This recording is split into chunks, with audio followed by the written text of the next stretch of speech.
ओम नमः शिवाय।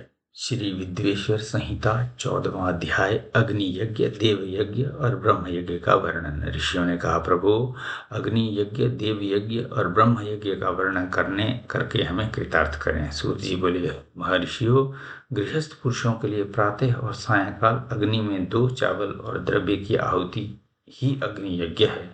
ब्रह्मचारियों के लिए समिधा का देना ही अग्नि यज्ञ है, अर्थात अग्नि में सामग्री की आहुति देना उनके लिए अग्नि यज्ञ है।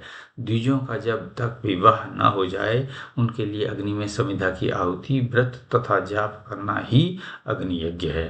द्विजो, जिसने अग्नि को विसर्जित कर उसे अपनी आत्मा में स्थापित कर लिया है, ऐसे वानप्रस्थियों और सन्यासियों के लिए यही अग्नि यज्ञ है कि वे समय पर हितकर और पवित्र अन्न का भोजन कर लें। ब्राह्मणों, सायंकाल अग्नि के लिए दी आहुति से संपत्ति की प्राप्ति होती है तथा प्रातःकाल सूर्य देव को दी आहुति से आयु की वृद्धि होती है। दिन में अग्निदेव सूर्य में प्रविष्ट हो जाते हैं, अतः प्रातःकाल सूर्य की दी आहुति अग्नि यज्ञ के समान ही होती है।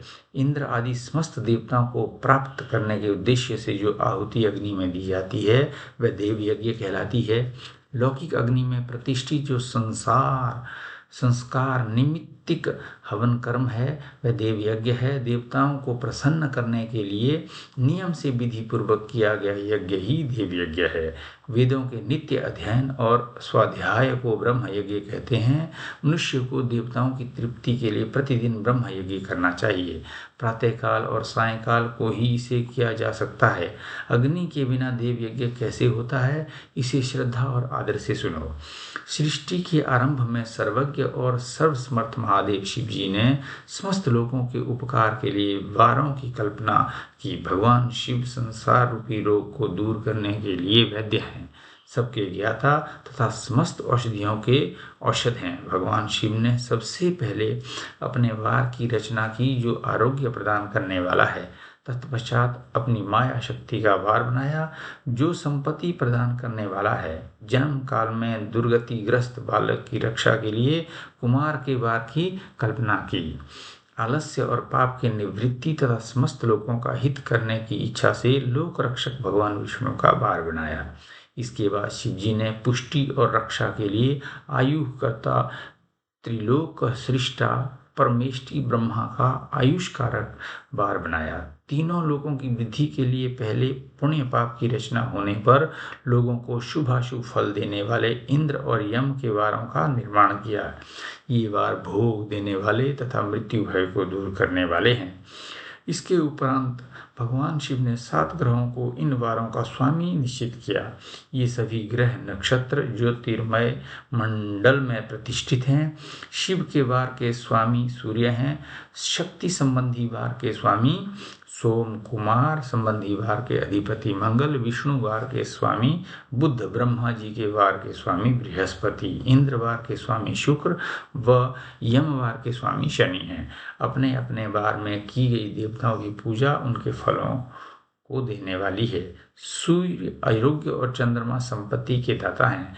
बुध व्याधियों के निवारक तथा बुद्धि प्रदान करते हैं। बृहस्पति आयु की वृद्धि करते हैं।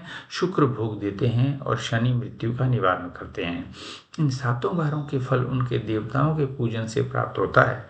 अन्य देवताओं की पूजा का फल भी भगवान शिव ही देते हैं। देवताओं की प्रसन्नता के लिए पूजा की 5 पद्धतियां हैं। पहले उन देवताओं के मंत्रों का जाप, दूसरा होम, तीसरा दान, चौथा तप तथा 5वां वेदी पर प्रतिमा में अग्नि अथवा ब्राह्मण के शरीर में विशिष्ट देव की भावना करके 16 उपचार से पूजा तथा आराधना करना। दोनों नेत्रों तथा मस्तक के बीच में मस्तक के रोग में और कुष्ठ की शांति के लिए भगवान सूर्य की पूजा करके ब्राह्मणों को भोजन कराएं। इससे यदि प्रबल प्रारब्ध का निर्माण हो जाए तो जरा एवं रोगों का नाश हो जाता है। इष्ट देव के नाम मंत्रों का जाप वार के अनुसार फल देते हैं। रविवार को सूर्यदेव व अन्य देवताओं के लिए तथा अन्य ब्राह्मणों के लिए विशिष्ट वस्तु अर्पित करें। ये साधन विशिष्ट फल देने वाला होता है तथा इसके द्वारा पापों की शांति होती है। सोमवार को संपत्ति व लक्ष्मी की प्राप्ति के लिए लक्ष्मी की पूजा करें तथा पत्नी के साथ ब्राह्मणों को घी में पका अन्न भोजन कराएं। मंगलवार को रोगों की शांति के लिए काली की पूजा करें। उड़द, मूंग एवं अरहर की दाल से युक्त अन्न का भोजन ब्राह्मणों को कराएं। बुधवार को दधि युक्त अन्न से भगवान विष्णु का पूजन करें। ऐसा करने से पुत्र मित्र की प्राप्ति होती है।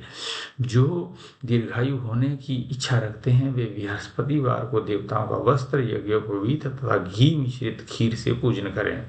भोगों की प्राप्ति के लिए शुक्रवार को एकाग्रचित होकर देवताओं का पूजन करें और ब्राह्मणों की तृप्ति के लिए षड्रस युक्त अन्न दें। स्त्रियों की प्रसन्नता के लिए सुंदर वस्त्र का विधान करें। शनिवार अपमृत्यु का निवारण करने वाला है। इस दिन रुद्र की पूजा करें। तिल के होम व दान से देवताओं को संतुष्ट करें। ब्राह्मणों को तिल मिश्रित भोजन कराएं। इस तरह से देवताओं की पूजा करने से आरोग्य एवं उत्तम फल की प्राप्ति होती है। देवताओं के नित्य विशेष पूजन, स्नान, दान, जाप, होम तथा ब्राह्मण तर्पण एवं रवि आदि वारों में विशेष तिथि और नक्षत्रों का योग प्राप्त होने पर विभिन्न देवताओं के पूजन में जगदीश्वर भगवान शिव ही उन देवताओं के रूप में पूजित होकर सब लोगों को आरोग्य फल प्रदान करते हैं। देश, काल, पात्र, द्रव्य, श्रद्धा एवं लोक के अनुसार उनका ध्यान रखते हुए महादेव जी आराधना करने वालों को आरोग्य आदि फल देते हैं। मंगल कार्यों के आरंभ में और शुभ कार्यों के अंत में तथा जन्म नक्षत्रों के आने पर गृहस्थ पुरुष अपने घर में आरोग्य की समृद्धि के लिए सूर्य ग्रह का पूजन करें। इससे सिद्ध होता है कि देवताओं का पूजन संपूर्ण अभीष्ट वस्तुओं को देने वाला है। पूजन वैदिक मंत्रों के अनुसार ही होना चाहिए। शुभ फल की इच्छा रखने वाले मनुष्य को 7 दिन अपनी शक्ति के अनुसार देव पूजन करना चाहिए।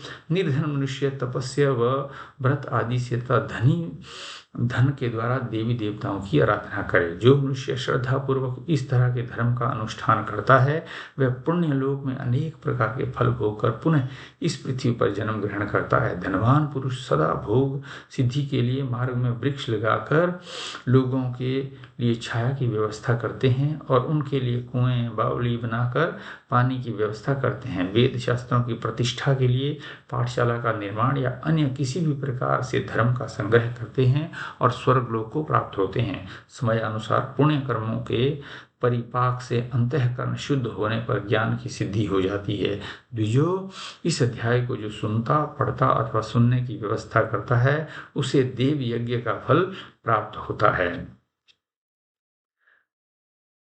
15वां अध्याय देश, काल, पात्र और दान का विचार। ऋषियों ने कहा, समस्त पदार्थों की ज्ञाताओं में श्रेष्ठ सूत जी हमसे देश, काल और दान का वर्णन करें। देश का वर्णन। सूत जी बोले, अपने घर में किया देव यज्ञ शुद्ध गृह के फल को देने वाला है।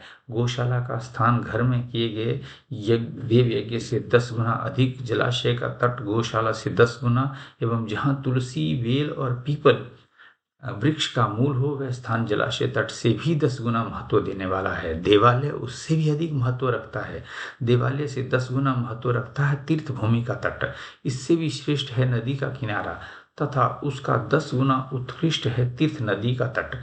इससे भी अधिक महत्व रखने वाला है सप्त गंगा का तट, जिसमें गंगा, गोदावरी, कावेरी, ताम्रपर्णी, सिंधु, सरयू और रेवा नदियां आती हैं। इससे भी 10 गुना अधिक फल समुद्र का तट और उससे भी 10 गुना अधिक फल पर्वत चोटी पर पूजा करने से होता है। और सबसे अधिक महत्व का स्थान वह होता है जहाँ मन रम जाए। काल का वर्णन। सतयुग में यज्ञ, दान आदि से संपूर्ण फलों की प्राप्ति होती है। त्रेता में तिहाई, द्वापर में आधा, कलयुग में इससे भी कम फल प्राप्त होते हैं। परंतु शुद्ध हृदय से किया गया पूजन फल देने वाला होता है। इससे 10 गुना फल सूर्य संक्रांति के दिन, उससे 10 गुना अधिक फल तुला और मेष की संक्रांति में तथा चंद्र ग्रहण में, और उससे भी 10 गुना अधिक फल मिलता है। सूर्य ग्रहण में उससे भी 10 गुना अधिक फल प्राप्त होता है। महापुरुषों के साथ में वह काल करोड़ों सूर्य ग्रहण के समान पावन है, ऐसा ज्ञानी पुरुष मानते हैं। पात्र वर्णन। तपोनिष्ठ योगी और ज्ञाननिष्ठ योगी पूजा के पात्र होते हैं, क्योंकि वे ये पापों के नाश के कारण होते हैं। जिस ब्राह्मण ने 24 लाख गायत्री का जाप कर लिया हो वह भी पूजा का पात्र है। वह संपूर्ण काल और भोग का दाता है। गायत्री के जाप से शुद्ध हुआ ब्राह्मण परम पवित्र है। इसलिए दान, जाप, होम और पूजा सभी कर्मों के लिए वही शुद्ध पात्र है। स्त्री या पुरुष जो भी भूखा हो वही अन्नदान का पात्र है। जिस वस्तु की इच्छा हो उसे वह वस्तु बिना मांगे ही दे दी जाए तो दाता को उस दान का पूरा फल प्राप्त होता है। याचना करने के बाद दिया गया दान आधा ही फल देता है। सेवक को दिया दान चौथाई फल देने वाला होता है। दीन ब्राह्मण को दिए गए धन का दान दाता को इस भूतल पर 10 वर्षों तक भोग प्रदान करने वाला है। वेदवेत्ता को दान देने पर वह स्वर्गलोक में देवताओं के ओर से 10 वर्षों तक दिव्य भोग देने वाला है। गुरु दक्षिणा में प्राप्त धन शुद्ध द्रव्य कहलाता है। इसका दान संपूर्ण फल देने वाला है। क्षत्रियों का शौर्य से कमाया हुआ, वैश्यों का व्यापार से आया हुआ और शूद्रों का सेवानिवृत्ति से प्राप्त किया गया धन उत्तम द्रव्य है। दान का वर्णन: गौ, भूमि, तिल, स्वर्ण, घी, वस्त्र, धान्य, गुड़, चांदी, नमक, कोहड़ा और कन्या नामक 12 वस्तुओं का दान करना चाहिए। गोदान से सभी पापों का निवारण होता है और पुण्य कर्मों की पुष्टि होती है। भूमि का दान परलोक में आश्रय देने वाला होता है। तिल का दान बल देने वाला तथा मृत्यु का निवारक होता है। सुवर्ण का दान वीर्यदायक और घी का दान पुष्टि कारक होता है।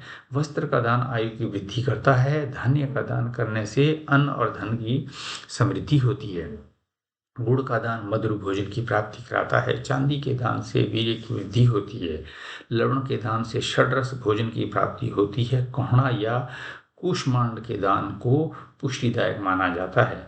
कन्या का दान आजीवन भोग देने वाला होता है। जिन वस्तुओं से श्रवण आदि इंद्रियों की तृप्ति होती है उनका सदा दान करें। वेद और शास्त्र को गुरुमुख से ग्रहण करके कर्मों का फल अवश्य मिलता है। इसे ही उच्च कोटि की आस्तिकता कहते हैं। भाई, बंधु अथवा राजा के भय से जो आस्तिकता होती है वह निम्न श्रेणी की होती है। जिस मनुष्य के पास धन का अभाव है वह वाणी और कर्म द्वारा ही पूजन करे। तीर्थ यात्रा और व्रत को शारीरिक पूजन माना जाता है। तपस्या और दान मनुष्य को सदा करने चाहिए। देवताओं की तृप्ति के लिए जो कुछ दान किया जाता है वह सब प्रकार के भोग प्रदान करने वाला है। इससे इस लोक और परलोक में उत्तम जन्म और सदा सुलभ होने वाला भोग प्राप्त होता है। ईश्वर को सब कुछ समर्पित करने एवं बुद्धि से यज्ञ व दान करने से मोक्ष की प्राप्ति होती है। ओम नमः शिवाय।